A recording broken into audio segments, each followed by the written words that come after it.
बिस्मिल्लाहिर्रहमानिर्रहीम।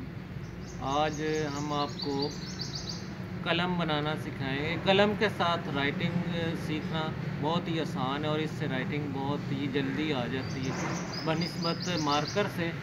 मार्कर का कट पकड़ने का एक तरीका होता है, लेकिन उसको सीखते हुए काफ़ी टाइम लग जाता है, उसकी प्रैक्टिस होती है। तो मैंने सोचा कि बेसिक चीज़ जिससे तख्ती लिखते हैं तो वो कलम बनाना और उसको इस्तेमाल करना, ये आपको सिखाया जाए। तो आइए देखते हैं कलम कैसे बनती है। इसके लिए एक आपको कटर चाहिए और एक आपको ये काना चाहिए। तो ये देखें, इस तरह से यहाँ से इसको हमने कलम बनाने का प्रोसीजर शुरू करना है।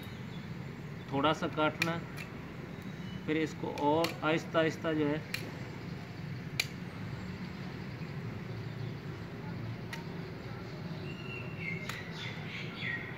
साइडों से,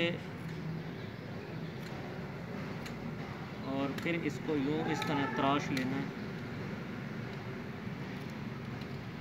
ये देखें, हमारी कलम जो है वो तैयार हो चुकी है। तो अब इसका कट लगाना है। तो कट हमने अपने हिसाब से लगाना है, जिस तरह आपने कट बनाना है, जितनी मोटी राइटिंग आपने करनी है उतना ही इसका कट होगा। तो ये देखें,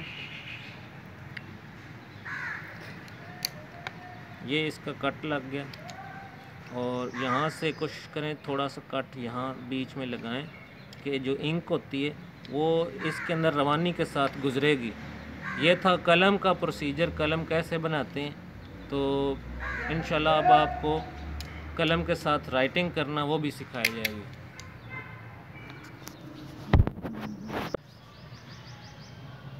खुशखती के अगले सबक में मैं आपको खुश आमदीद कहता हूँ।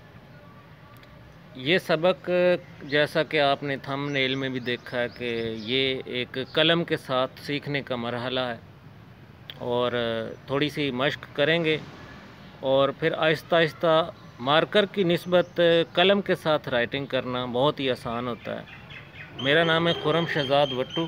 मैं आपको उर्दू कैलीग्राफ़ी के लिए एक एक सबक करके सिखाऊंगा, जो कि आपको पेपर प्रेजेंटेशन में और उर्दू कैलीग्राफ़ी में, खुशखती में, ख़ताती में बहुत ही मुआवन साबित होगा। चले आएँ सीखते हैं कलम के साथ कैसे लिखा जाता है।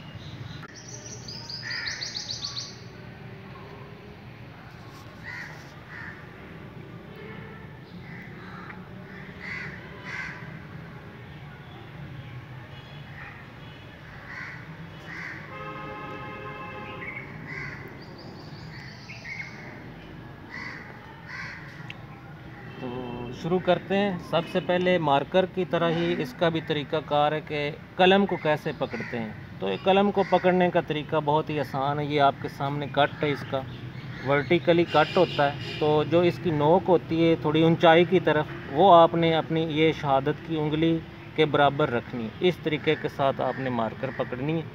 और ये देखें, अब इसके साथ लिखना शुरू करते हैं।